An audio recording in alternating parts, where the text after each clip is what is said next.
তিরমিজি শরীফের 3029 নম্বর হাদিস। এই হাদিসের বর্ণনাকারী আব্দুল্লাহ ইবনে আব্বাস রাদিয়াল্লাহু তাআলা আনহু, তিনি বলেন, আন আব্দুল্লাহ ইবনে আব্বাস রাদিয়াল্লাহু তাআলা আনহু قال رسول الله صلى الله عليه وسلم يجيء المقتول بالقاتل يوم القيامة ناصيته ورأسه بيده। কাল কিয়ামতের ময়দানে যেই ব্যক্তিকে হত্যা করা হয়েছে, নিহত ব্যক্তি, এই নিহত ব্যক্তি সে কি করবে? যে তাকে হত্যা করেছে তাকে ধরে নিয়ে আল্লাহ তাআলার কাছে যাবে। ইয়াজিউল মাকতুল বিল কাতিল ইয়াউমাল কিয়ামাতি নাসিয়াতুহু ওয়া রাসুহু বিয়াদিহি।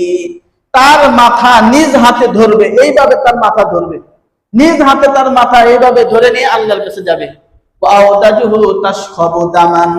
এমন অবস্থায় তার মাথার থেকে রক্ত টপকায় টপকায় জমিনে পড়বে। তাহলে যে ব্যক্তিকে হত্যা করা হয়েছে এই ব্যক্তি তার নিজ মাথাকে বিচ্ছিন্নভাবে এইভাবে ধরে আল্লাহর কাছে যাবে। কাকে নিয়ে? যে তাকে হত্যা করেছে।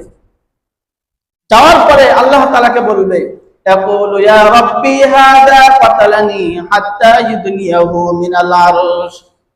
রব্বে কারীমকে বলবে, আল্লাহ এই দুনিয়াতে আমি হত্যা করেছি, আর বিচার চাই। হাত্তা ইউদনিয়াহু মিনাল আরশ, আল্লাহ পাকের কাছে চাই বলতে বলতে আরশ আজিম পর্যন্ত পৌঁছে যাবে।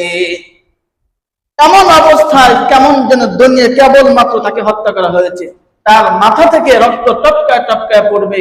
এই অবস্থায় সে আল্লাহ তাআলার কাছে গিয়ে বিচার দিবে, দাবি করবে, আল্লাহ তুমি আজকে আমাকে ক্ষতিপূরণ দাও, আমাকে দুনিয়াতে হত্যা করেছে, আর বিচার আমি তোমার কাছে চাই। তাহলে আজ দুনিয়াতে যদিও সে ন্যায্য বিচার যদি না পায়, পরপারে বিচার পাওয়ার ক্ষেত্রে কোনো সন্দেহ আছে? কোনো সন্দেহ নাই। পুঙ্খানুপুঙ্খানু ভাবে আল্লাহ পাক রব্বে কারীম তিনি তাদের প্রত্যেকের বিচার ন্যায় ও ইনসাফের সাথে প্রতিষ্ঠিত করবেন।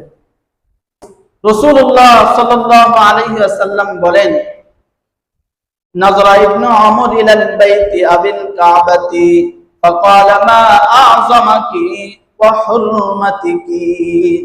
ইবনে ওমর রাদিয়াল্লাহু তাআলা আনহু কে? ইবনে ওমর রাদিয়াল্লাহু তাআলা আনহুর ছেলে। তিনি একদিন কাবা শরীফের সামনে দিয়ে হেঁটে যায়। হেঁটে যাওয়ার সময় কাবার দিকে তাকায়া বলে, হে কাবা, ফাকালা মা আ'যামাকি ওয়া হুরমাতিকি। তোমার কত সম্মান, কত মর্যাদা, তোমার আল্লাহ পাক তোমাকে কত শ্রেষ্ঠত্ব দিয়েছে, কত মর্যাদা তোমাকে দিয়েছে। কাবার দিকে তাকায় ইবনে ওমর বলে। এরপর ইবনে ওমর বলে, ওয়াল মুমিনু আ'যামু হুরমাতান ইনদাল্লাহি মিনকি।